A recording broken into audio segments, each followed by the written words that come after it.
Good morning, students. Let's start our last lecture of the topic drainage system. You have read about the Himalayan river system and the peninsular river system. Now you are able to distinguish between the two. So we will discuss the difference between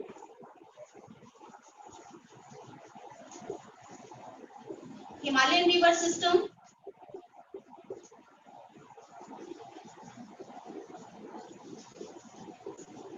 and peninsular river system.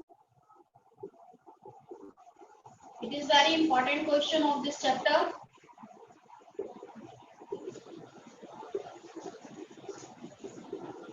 दोनों में क्या difference है? अब आप लोगों ने दोनों river जो है रिवर सिस्टम डिस्कस किए, तो दोनों में क्या डिफरेंसेस हमें देखने को मिलते हैं। सबसे पहले अगर हम हिमालयन रिवर की बात करें,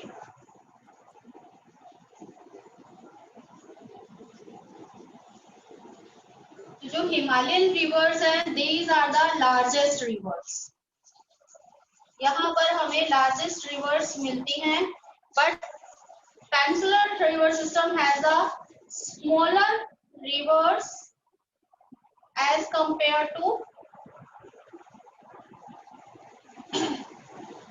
Himalayan river system. Himalayan region के कंपेयर में पेनिनसुलर रिवर सिस्टम जो है उसमें स्मॉलर रिवर्स हमें मिलती हैं। सेकेंड कि यहाँ पर जब ये लार्जेस्ट रिवर है तो इनका catchment area and basins are also large and they have smaller catchment area and basins। ठीक है कि जहां से इनमें पानी आता है और जहां जिस एरिया को ये ड्रेन करती हैं वो एरिया हिमालयन रिवर सिस्टम का लार्जर है as compare to peninsular river system.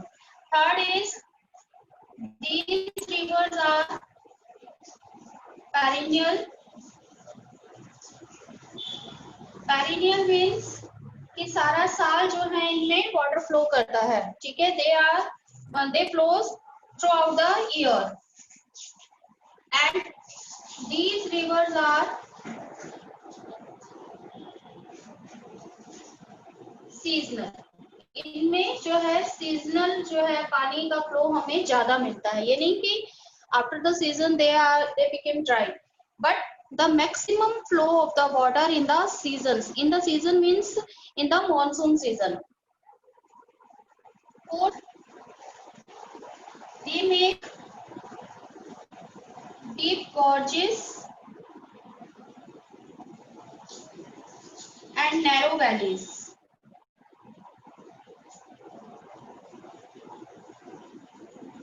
And they make shallow valleys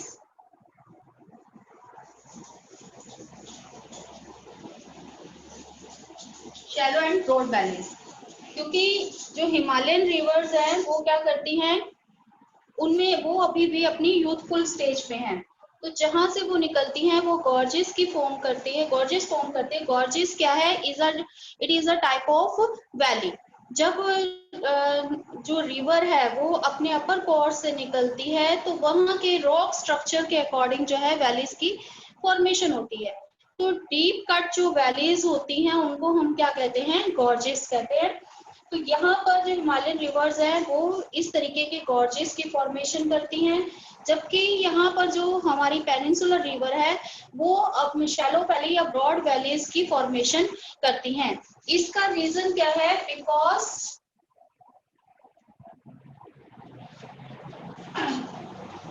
these rivers are in their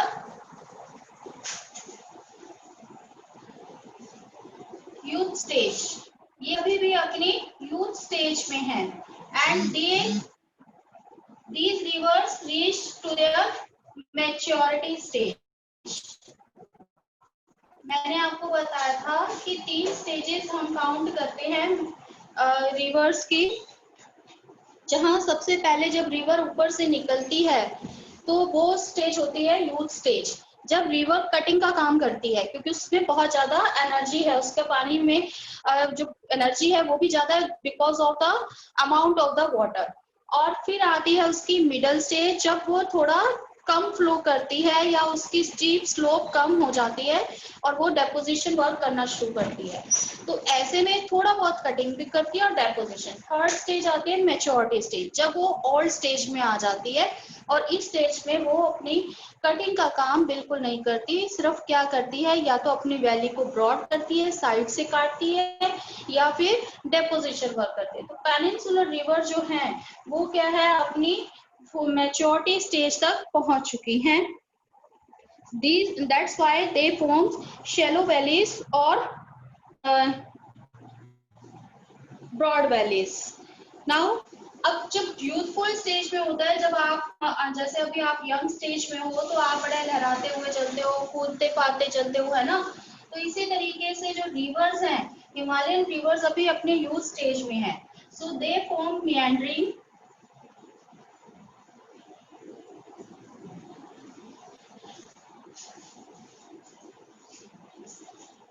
ये क्या फॉर्म करती हैं, meandering फॉर्म करती हैं, and they change their course.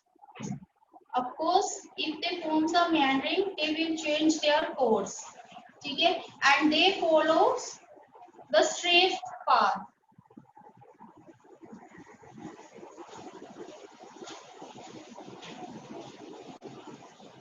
Straight path. अब यहाँ पर क्या है कि meandering क्या प्रोसेस होता है, जैसे कि स्नेक लाइक, कि जैसे स्नेक चलता है इस तरीके से, ठीक है।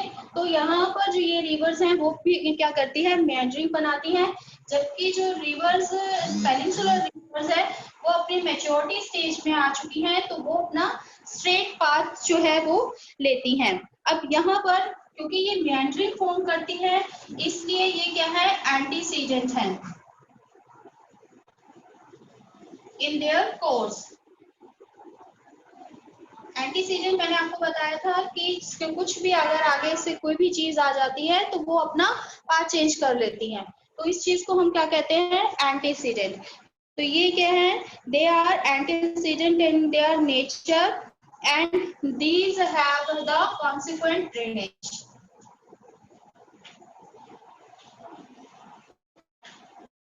और ये जो है अपना पाथ जो है वो चेंज नहीं करती, अपने उसी वैली में फ्लो करती हैं। Next one is the formation of deltas. Formation of, यहाँ पर they form large deltas, ये लार्ज डेल्टा फॉर्म करती हैं, और इनमें जो है ये फॉर्म करती हैं smaller deltas by Godavari, Mahanadi, Krishna and Kaveri. ये मैंने आपको तब भी बताया था कि ये चार जो रिवर्स हैं वो अपने माउथ पर डेल्टास फॉर्म करती हैं, but the two reverse Nanda and Tapi forms the estuary. ये वर्ड का मीनिंग आपने मुझसे लास्ट क्लास में पूछा था कि एस्चुरी क्या होता है। एस्ट्री और डेल्टास में क्या डिफरेंस है, कि डेल्टा क्या फॉर्मेशन है, जब रिवर अपने लोअर कोर्स में पहुंची जहां पर प्लेन एरिया होता है तो उसका जो वाटर फ्लो है, स्पीड है, वो कम हो जाती है, और जब वो सी में मर्ज होने लगती है तो ड्रेन करती है जब, तो वो अपने सेडिमेंट्स को अपने उस माउथ पर ही जो है डिपॉजिट करना शुरू कर देती है। तो जिससे वहां पर किसकी फॉर्मेशन होती है, डेल्टास की, क्योंकि जैसे ही स्पीड स्लो होगी रिवर की तो उसके रास्ते में अगर कोई भी ऑब्स्टेकल आएगा तो वो क्या करेगी, वो चेंज हो जाएगी। तो वहां पर क्या होता है कि रिवर जो सिंगल रिवर है वो क्या हो जाती है, डिफरेंट स्मॉल रिवर्स में कन्वर्ट हो जाती है, जिसको हम ट्राइब्यूटरीज कहते हैं। सपोज ये मेन रिवर जा रहा है, यहाँ पर सी है, तो यहाँ प्लेन एरिया में पहुंचने पर इसकी स्पीड कम हो जाएगी। अब कोई भी जो है ऑब्स्टेकल आ गया तो वो इसको क्रॉस नहीं करेगी और इसके साइड से निकल जाएगी। तो इस तरीके से वो किस में चेंज हो जाएगी, स्मॉल रिवर्स में, जिसको हम ट्रिब्यूटरीज कहते हैं। और जब वो इसमें ड्रेन करना शुरू करेगी तो उसके जो सेडिमेंट्स हैं उन सेडिमेंट्स को वो यहीं पर डिपॉजिट करना शुरू कर देगी, जिससे यहाँ पर ट्रायंगुलर शेप जो है एक फॉर्मेशन होती है सेडिमेंट्स की, जिसको हम डेल्टास कहते हैं। अब मैंने आपको दूसरी चीज बताई थी एस्चुरी। अब सपोज कि ये रिवर आ रही है और यहाँ पर सी है, तो यहाँ पर स्टीप स्लोप होने के कारण जो है कई बार रिवर बहुत ही स्पीडली जो है सी में मर्ज हो जाती है। अब जब स्पीडली मर्ज होगी तो सेडिमेंट्स की फॉर्मेशन नहीं होगी, और ये जो है वो बहुत ही नैरो चैनल होता है जिससे रिवर सी में एंटर कर जाती है, जिसको हम क्या कहते हैं, एस्चुरी। जब एस्चुरीज होती हैं यानी नैरो चैनल से सी में मर्ज हो जाती हैं रिवर्स स्पीडली, तो वहां पर डेल्टास की फॉर्मेशन नहीं होती, like Narmada and Tapi. So this is all about the difference between the Himalayan river system and the peninsular river system. Now the next topic is the river regime. अब हमें कैसे पता लगता है कि किसी रिवर में कब मैक्सिमम फ्लो हो रहा है और कब जो है उसमें मिनिमम फ्लो है वाटर का। तो इसका पता हम किससे लगाते हैं, river regime. River regime is a graph which gives the information of the water flow during the year, कि पूरा साल जो है पानी किस तरीके से कितने अमाउंट में किसी रिवर में फ्लो कर रहा है, उसको उस ग्राफ को हम क्या कहते हैं, रिवर रिवर रिजाइम। सो क्योंकि अभी हमने देखा कि जब रिवर फ्लो करती है तो उसका वाटर अमाउंट जो है वो सारा साल एक जैसा नहीं रहता, कभी वो इंक्रीज होता है कभी डिक्रीज होता है, मतलब फ्लक्चुएशन हमें उसमें रिवर वाटर फ्लो में दिखाई देती है। तो इस फ्लक्चुएशन को ही हम क्या कहेंगे, रिवर रिजाइम। और इसके लिए कभी आप नोटिस करना, अगर आप रिवर बैंक पे गए हो तो वहां पर उस रिवर से रिगार्डिंग एक बोर्ड लगा हुआ होता है बहुत बड़ा, ठीक है। अगर आप मेन रिवर्स पर जाओगे तो वहां आपको बोर्ड दिखाई देगा कि उसका आपको जो है वो एक वाटर लेवल भी उस पर लिखा हुआ होता है, उस पर उसका ग्राफ भी बना होता है कि किस टाइम इस रिवर में मैक्सिमम पानी होता है। और वही ग्राफ हमारा जो है वो क्या कहलाता है, रिवर रिजाइम कहलाता है। इसको हम जो है क्यूसेक और क्यूसेस में हम इसको मेजर करते हैं, यानी क्यूबिक वाटर पर सेकेंड। इस तरीके का ग्राफ जो है वो आपको नजर आएगा। यहाँ पर आपके जनवरी फरवरी मंथ्स जो हैं दिखाई देंगे इस पर।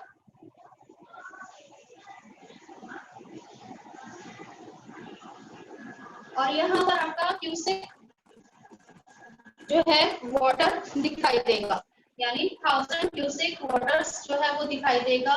और इस तरीके से यहाँ पर भी मार्किंग होती है 0, 10, 20, 30, 40, 50, ठीक है।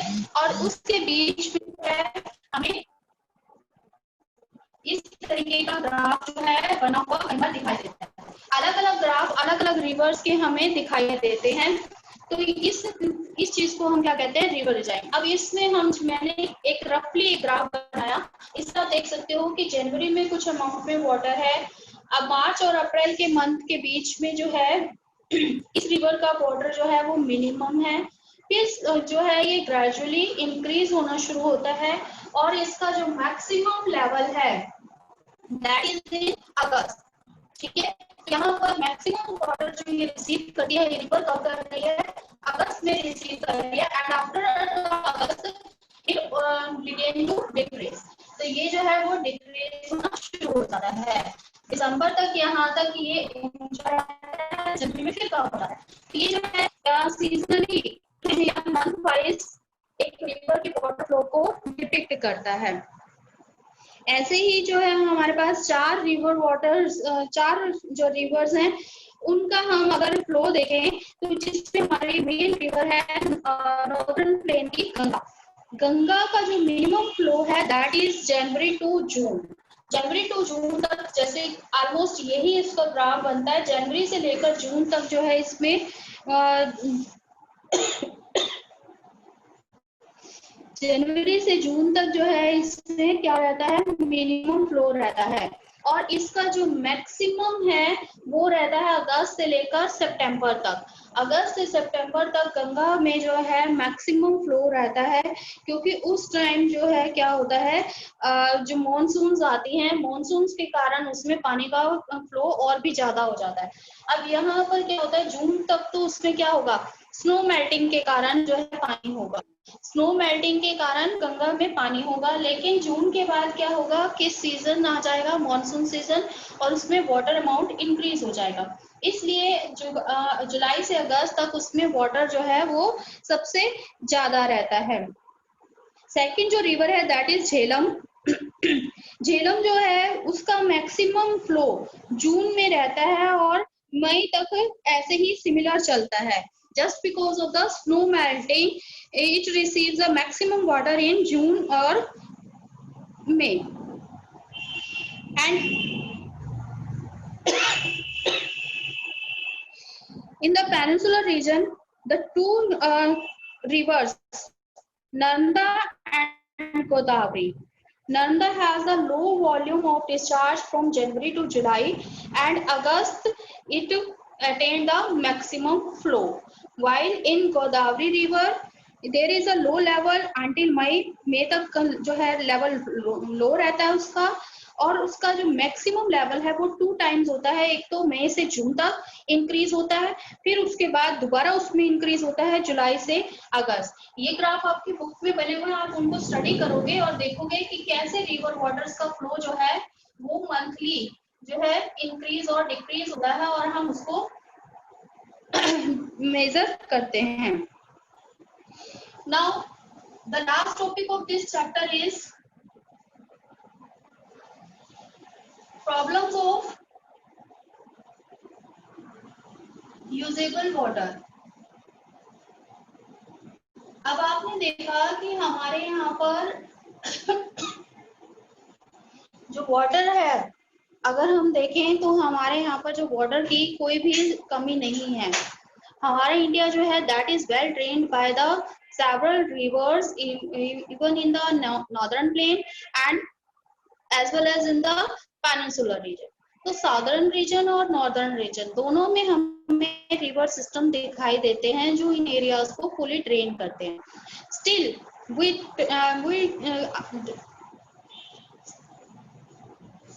we discuss that the India have the water scarcity in some regions, कि हमारे यहाँ पर जो है कुछ रीजन में वाटर स्कार्सिटी है।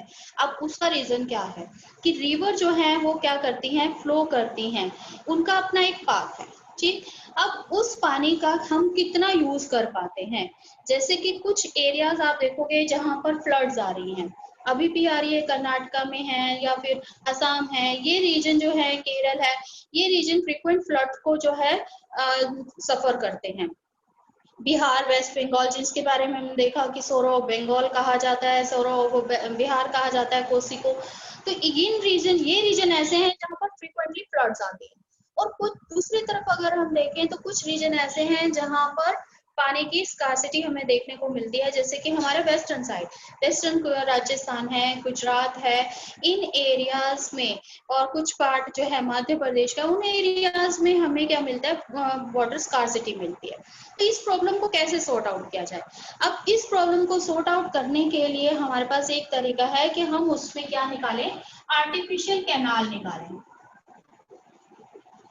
आर्टिफिशियल कैनाल्स निकालकर हम क्या कर सकते हैं कि पानी को, जहां पर पानी सरप्लस में है, वहां से उस वाटर को हम डेफिसिट एरिया तक जो है ट्रांसपोर्ट कर सकते हैं थ्रू द आर्टिफिशियल कैनाल्स। और ऐसा ही जो है एक जो कई सारे ऐसे जो है प्रोजेक्ट स्टार्ट किए गए हैं और बनाए गए हैं इंडिया में, जिनमें से इंदिरा गांधी कैनाल भी एक प्रोजेक्ट है, जहां से जो पंजाब की जो सतलुज रिवर है वहां से एक कैनाल निकालकर राजस्थान के एरिया तक पहुंचाई गई है।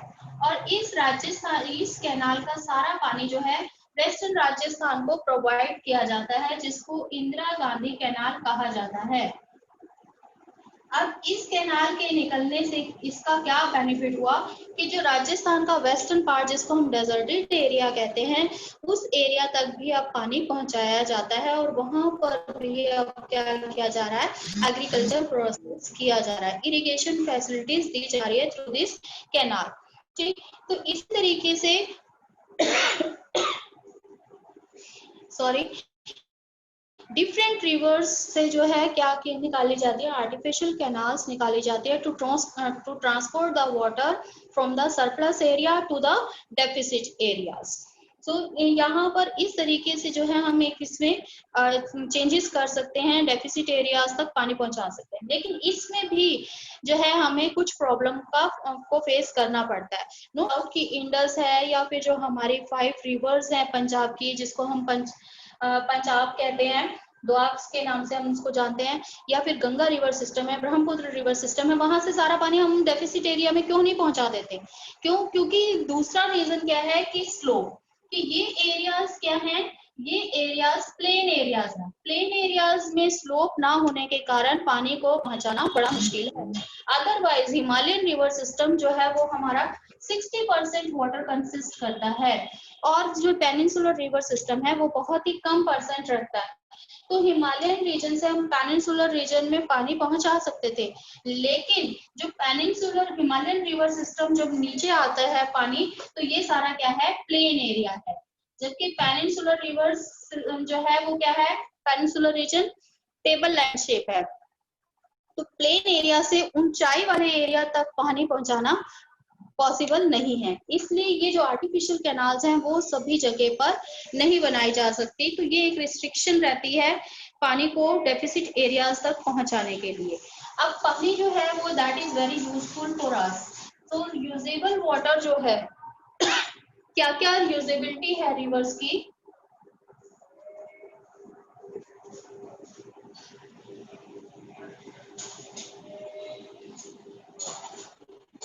रिवर वाटर की क्या क्या यूजेबिलिटीज हैं कि हमारे यहाँ पर पानी की कमी नहीं, फ्रेश वाटर जो है वो सफिशिएंट अमाउंट में है, near about 37 lakh 400 million cubic metre जो है वो हमें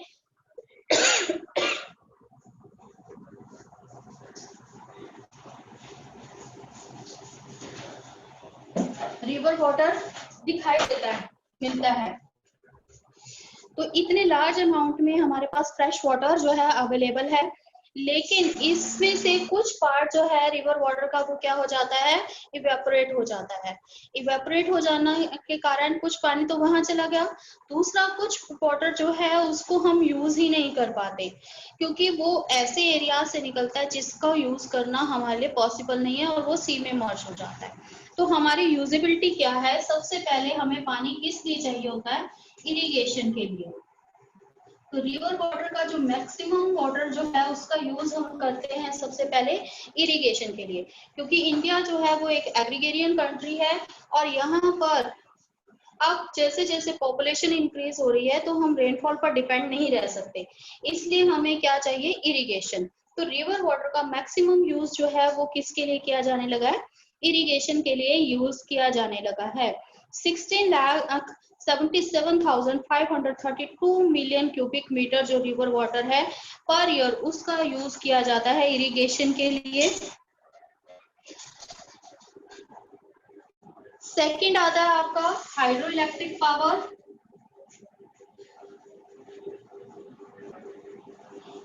अब जो इलेक्ट्रिसिटी है that is also generated by the reverse. ठीक है, तो हमारे यहाँ की जितनी भी रिवर्स हैं, चाहे वो हिमालयन रीजन की है, गंगा, ब्रह्मपुत्र, इंडस, फिर झेलम, सतलुज, ब्यास, ये सारी, फिर पेनिनसुलर रिवर की सिस्टम है, गोदावरी, महानदी, कृष्णा, कावेरी, वेस्ट घाट से निकलती हैं, जो नर्मदा, तापी, जो मध्य प्रदेश से निकलती हैं, ये सारी रिवर्स जो हैं वो जो है सोर्स हमें देती हैं हाइड्रो इलेक्ट्रिक पावर्स का। तो हाइड्रो इलेक्ट्रिक पावर्स जो है that is also generated by the river waters. So river, but there is some constraint to generate the hydroelectric power. अब जो हमारी पेनिनसुलर रिवर सिस्टम है उनमें सबसे बड़ी प्रॉब्लम क्या है इसकी, कि जो पेनिनसुलर रिवर सिस्टम है दे आर सीजनल। वो क्या है, सीजनल है। सीजन में तो उनमें अमाउंट ऑफ वाटर जो है सफिशिएंट है, but in the off season they have less amount of water. So जब सीजन नहीं है तो क्या है, वहां पर हाइड्रो इलेक्ट्रिसिटी जो है जनरेट करना इतना पॉसिबल नहीं होता। मोर ओवर कि वो वहां से बहुत ऊंचाई से नीचे नहीं गिर रही हैं, और पानी के लिए हाइड्रो इलेक्ट्रिक पावर जो है जनरेट करने के लिए पानी का बहुत ऊंचाई से नीचे आना जरूरी होता है।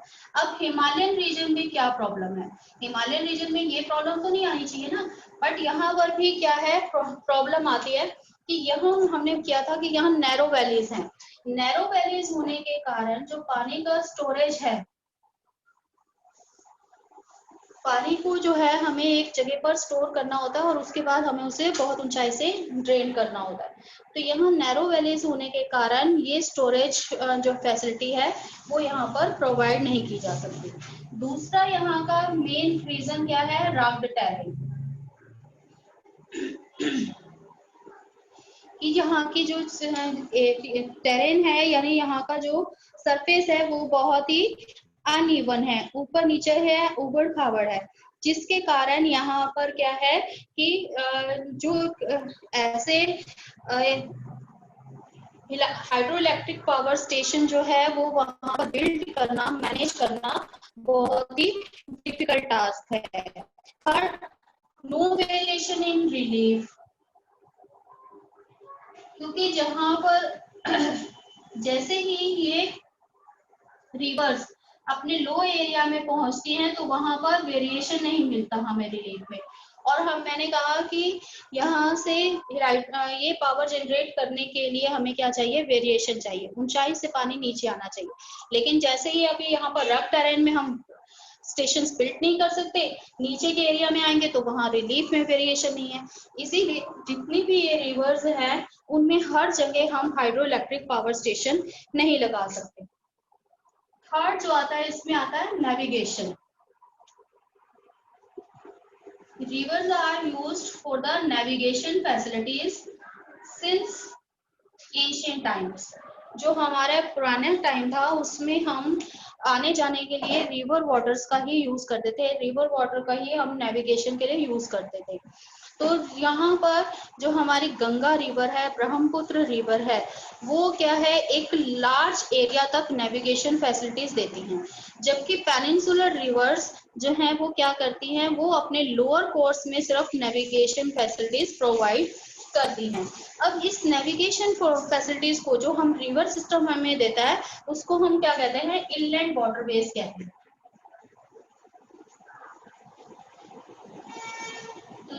रिवर्स और कैनाल्स के जरिए जब हम ट्रांसपोर्टेशन करते हैं गुड्स या पैसेंजर्स का, उसको इनलैंड वाटरवेज कहते हैं। तो Himalayan rivers like Ganga and Brahmaputra are well known for inland waterways, while the peninsular rivers like Mahanadi, Godavari, Krishna and Kaveri, they provided only in their lower course, transportation facilities in their lower course only.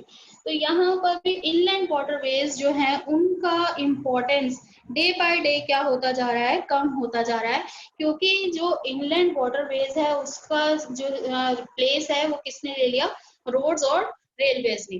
Roads और railways जो है वो fastest means of transport है, और उनसे हम passengers को या गुड्स को काफी दूरी तक भी और हमारे डेस्टिनेशन तक, या फैक्ट्री है या कुछ भी, हमारे डेस्टिनेशन तक हम इजीली कैरी कर सकते हैं, जबकि इनलैंड वाटरवेज जो है वो हमारे पर्टिकुलर डेस्टिनेशन तक नहीं जाता। तो इसलिए इनकी इम्पोर्टेंस जो है वो कम होती जा रही है। अब सबसे बड़ी प्रॉब्लम जो है वो हमारे फ्रेश वाटर की क्या है, that is the pollution. There are some problems also कि हम कहते हैं वाटर स्कार्सिटी हो रही है, that is due to the pollution. Pollution के कारण जो है वाटर पॉल्यूट हो रहा है। दूसरा वेस्ट, डिस्चार्ज कि जो डोमेस्टिक वेस्ट है या इंडस्ट्रियल वेस्ट है, that is discharge into the reverse which pollute the river water. Third कि जो हमारे रिलीजियस प्लेसेस हैं, मोस्टली जितनी भी हमारे मेन रिवर्स हैं वो हमारे क्या है, रिलीजियस प्लेसेस से कनेक्ट है।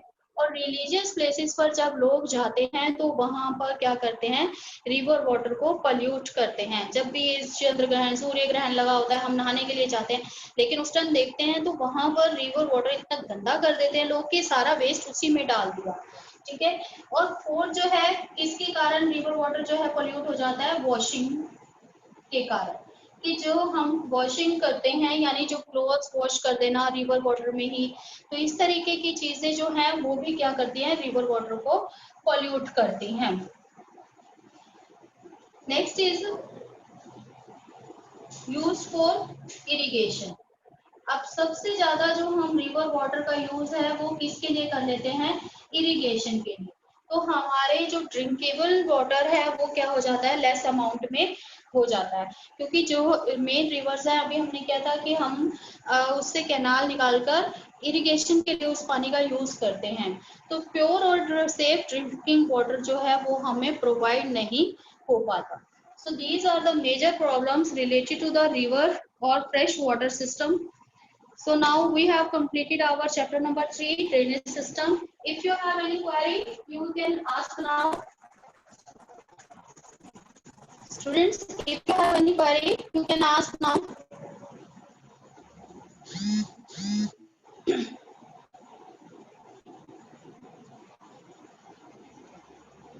हाँ जी बेटा, अगर कुछ पूछना है आप पूछ सकते हैं आप।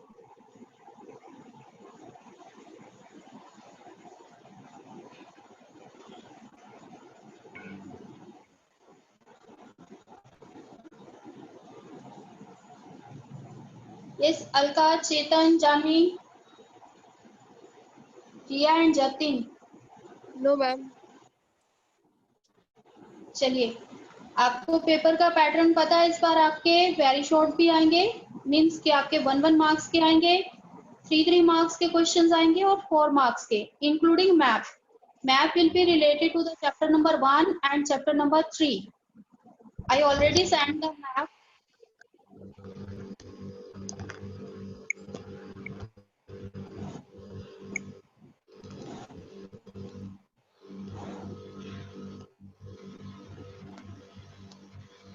Okay, then we are the leave the meeting now.